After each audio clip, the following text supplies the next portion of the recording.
So what's really going on with the Kansas City Chiefs offense this season? It doesn't look a lot like what we've seen in the 2018 season, 2019 season, and 2020 season. And the inability to really change things offensively schematically, maybe it's more of a stubbornness from Patrick Mahomes and the consistent RPOs where he's choosing to throw the ball instead of running it. Whatever the issue is, I think we can all agree addressing and looking at the offensive line is where we can start. My name is Daniel Harms here at RGR Football Channel, and welcome back to all of those of you that are returning. All of those of you that are new, welcome. We appreciate you guys' support. And today we are bringing in the mechanics. So we're going to talk a little bit about what the Chiefs can do to really change things up offensively, maybe what they can consistently do more of that they've been actually pretty good at doing this season, and how they can find ways to get the ball into some of their other playmakers' hands that will then open up Travis Kelsey and Tyreek Hill and Patrick Mahomes to do a little bit more of what we're noticing, of what we're used to seeing. And that comes down to, like I mentioned, the offensive line. So let's look a little bit at the pass blocking and the run blocking win rates that are out there from some analytic perspective.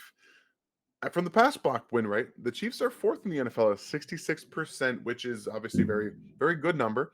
Their offensive line has been very good this season. It's been a top five whole offensive line for most of the season. Even with the injection of Andrew Wiley at right tackle, they found ways to get some things done. He has struggled from time to time, but I think that they're doing a good job of creating enough movement in the offensive line and enough movement from Patrick Mahomes, as well as complementing the actual passing routes to fit what his skill set is, which is not going to hold up against a ton of very, very good pass rushers. Let's go over the run block win rate, because that's where I think we can start to sense a little bit of discrepancy in what the Chiefs are doing. They are third in the NFL in team run block win rate at 74%. 77 is the Washington football team, funny enough. What they're able to do running the ball and create holes and create all of this for the running backs to actually do work is a disservice from Andy Reid and Patrick Mahomes to not allow them to run the ball a little bit more and try to create some hesitancy in a defense. Okay. We've talked ad nauseum a little bit coming into this season that after the Super Bowl loss, that Patrick Mahomes should have learned on some of these RPOs to hand the ball off. He talked specifically about it in his pressers after the Super Bowl loss. And yet, noticeably over the last couple of weeks, we have seen Patrick Mahomes voluntarily take the ball out of the running backs in the mesh point on these RPOs and willingly want to throw the ball. Those have worked in the past. The reason they're not working now is because teams, specifically all defenses outside of Gus Bradley's defense, they're sitting in these throwing lanes. They're sitting in those windows that Mahomes is looking for on those RPOs. Linebackers are sitting, corners are sitting. They're watching him because they don't have any care really about the Chiefs running the ball, because they're essentially daring them to with the safeties that you're seeing and the way that linebackers come off of the ball. They don't run downhill. If you watched the Colts game on Sunday with Tampa Bay and the Colts, you'll see a lot of variation of the Bucks defense sending 10, 9, 8 guys just charging them at Jonathan Taylor to stop the running game. And so Carson Wentz had to just basically throw them these RPOs instead of hand the ball off. Mahomes is doing the exact opposite. Team defenses are just saying, run the ball. We don't care.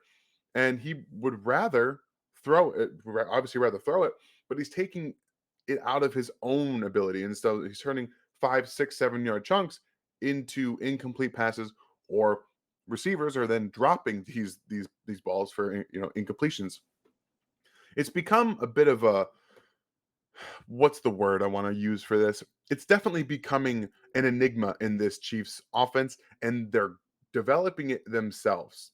They're not only creating some of these discrepancies through the way they've played offense, but they're not targeting players that are open, like Byron Pringle, for example, enough. They're not getting the necessary targets to let defenses know that they're there and to care more about what they can do with the football. And that's allowing defenses to continuously target Tyreek Hill and Travis Kelsey and say, look, take them away. Mahomes is still going to force the ball into some of these windows and some of these players and not spread the ball around enough. Okay. He did against the Raiders. He threw the ball to Darrell Williams a lot. And we've, again, ad nauseum talked about Clyde Edwards-Helaire's strengths as a pass catching running back, a route runner who can create separation from corners, safeties, and linebackers alike. And they don't really want to use him that way for whatever reason. I don't know what it is, whether it's Patrick Mahomes or whatnot. I have never seen Clyde with the route tree that Darrell Williams got against the Raiders. I've never seen it, and that's baffling to me. So I believe there's a couple different things that they can do. Running the ball a little bit more consistently, more power runs. These these zone outside zone options off of RPOs specifically are bad fundamental runs with the running backs you have. Now, if you want to run that with some of the guys that you could have drafted, like Jander Swift, Jonathan Taylor, Antonio Gibson, any of these guys, outside zone of our RPO is perfect for them. Okay. Because they have the 4 speed that you're looking for to get to the edge. But you drafted a running back who does not have that. And you are willingly running him into these outside zone looks off of RPOs that force him to turn sideways and his shoulders to the sideline. It's the same with Darrell Williams, that they're not built for that because the cutback lanes are not built off of that look for running backs, unless you are a Saquon Barkley type of athlete to be able to counteract your body in time to create, to see it, and to go. So, for example, there's a couple of times in the game against Dallas where Clyde is asked, and you even see Darrell do it too in games before, asked to run these outside zones with their shoulders run perpendicular to the side or parallel with the sidelines, excuse me. It's not good processing. So they have to do what they're taught is try to get to the edge and then maybe try to find a cutback lane. Those cutback lanes that are initially off that A gap off the center are not fundamentally taught for them because it's such a difficult turn for most players with their hips and their shoulders the way that they're already constructed towards the sideline. So it's not taught for them to read it that way. So I'm just letting you guys know that every time you see him turn his or the running backs run to the sideline and you see this giant cutback lane, it's not taught for them to be able to get there because it's typically not possible for most of these guys to do that. And if they end up finally getting there, by the time they do, they're going to have convergence on them. So yeah, they're more taught just to get to the edge. They need to run more power game, more of these gap power runs up the middle in those A and B gaps. Every once in a while, if you want to stretch the edge, use Tyreek Hill, use McCole Hardman, and open up even more lanes for your running backs. I do think that Darrell Williams has more than deserved enough and earned enough to get more touches too. So you're going to see the running backs, I believe, coming out of the bye being used more in that power gap scheme. This offensive line is a very good run blocking team. They're getting push up front. They're allowing both Darrell Williams and Clyde Edwards-Helaire to get into the almost like the open field, the second level, and do some damage with the 7, 8, 9 yard gains that you're seeing on a consistent basis. Okay. They need to sprinkle more passing situations in for the running backs. Clyde had a really good screenplay that was called back off a holding penalty that didn't make any sense to me from Trey Smith. Obviously, that was the one that he also got collected up on with another penalty for not agreeing with the call. But they do need to be able to throw the ball to the running backs more. And that leads me to the next point about Byron Pringle, who is a guy who, in my opinion, you guys would listen to me, I think is deserving of 6 to 7 targets a game, especially if they want to throw the ball more. He deserves that amount of target share because he's open. Okay. The ball doesn't find him because Mahomes rarely gets to Byron Pringle in his reads. Okay. He doesn't usually get there. Okay. Usually going for Tyreek Hill and Travis Kelsey. The one play against Dallas that he got the ball, it was designed for him. Design more plays for the guys outside of Tyreek Hill and Travis Kelsey. That forces defenses to have to take them into consideration. Okay. that stresses those safeties too, because Byron Pringle has 4.4 speed. Okay. So he can not only stretch the field, he can get open downfield. We've seen it multiple times. We've also seen him use his short area quickness to create big plays. So they need to do a better job of dialing up plays for Josh Gordon, for Byron Pringle, even for McCall Hardman to an extent, because on these drag routes or these short slant routes that McCall Hardman runs, that is an easy 10 yards. It's an easy first down almost every time, especially when you stress the defense vertically like they did, like they do. You can bring him underneath because that speed to go from where he is in the slot over the middle of the field, it's very, very important to be able to stress that continuously. That forces linebackers to then come up more. That way you can hit behind them with those dig routes that the Chiefs want to be able to do with Byron Pringle, with Travis Kelsey, and at times with Tyreek Hill. So they need to be more aware of all of this. And those two things really scheming more of those plays for the other wide receivers on the team that can do things with their speed or quickness or big body, combined with the ability to run the ball more to show that you can establish. I know that the words establish the run are very, very nixed in this day and age, but the way defenses are playing, you do have to, at some degree, show them that if you're going to give us these too high looks or these off coverage looks in those 6 to 7 man boxes, you need to run the ball to be able to show them, to give them a little bit of hesitancy. Okay. I know that the Chiefs don't have the run game that everyone wants them to have because they drafted a running back in the first round and they don't want to use a skill set. I get it. Okay. I, Ryan and I have talked about it. We are now at a position where we have to defend a player that we wouldn't have drafted. Okay, I love I love Clyde's skill set. I think that he's perfect for what they're gearing towards in terms of more gap power, but you have to throw the ball to him a little bit more. But again, I wouldn't have drafted him in the first round. I wouldn't have done it.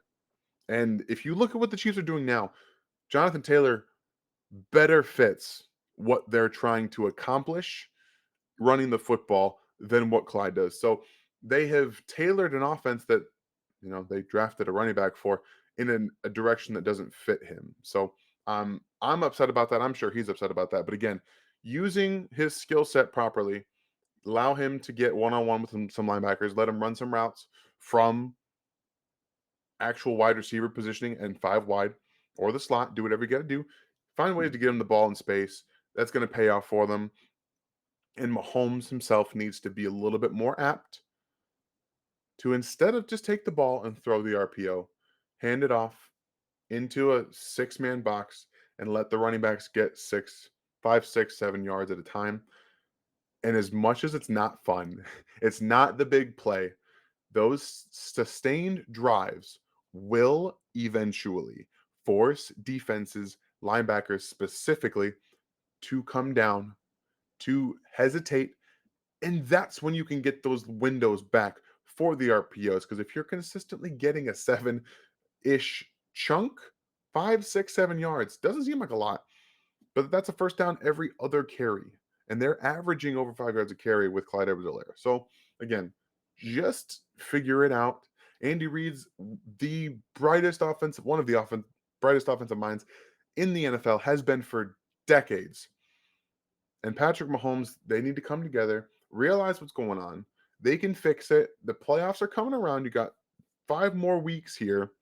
I think that math is right. You got 5 more games, mostly against AFC West opponents, to figure this out, win the division, get into the playoffs on a hot streak with your offense. Show the multiplicity to be able to run the ball and throw the ball. You have the offensive line to do it. We talked about it right off the bat. Okay.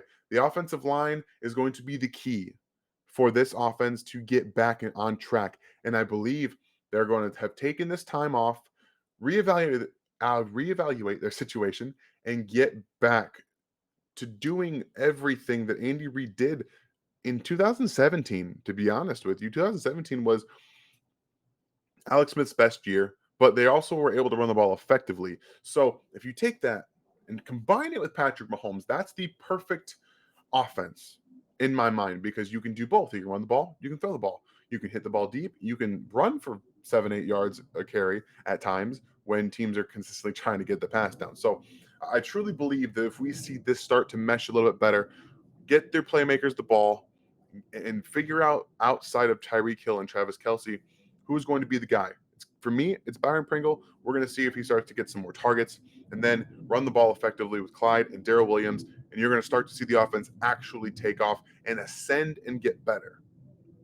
Really, that's what it comes down to. And hopefully Andy Reid has taken this time and understood what they have to do. And I believe in my heart and my soul that they're going to do that. But again, like I said, starts with the offensive line. Right here, guys. Strike, leverage, drive, finish. Right? Let's do it. Offensive lines built in the trenches to win games offensively, and they can do this with this offensive line. Brett Veach did a great job. So let's go ahead and take this offensive line to the playoffs and back to another Super Bowl. You guys have a great day. Thanks for watching this video from the team at RGR Football. Click these videos to see more and subscribe to RGR Football.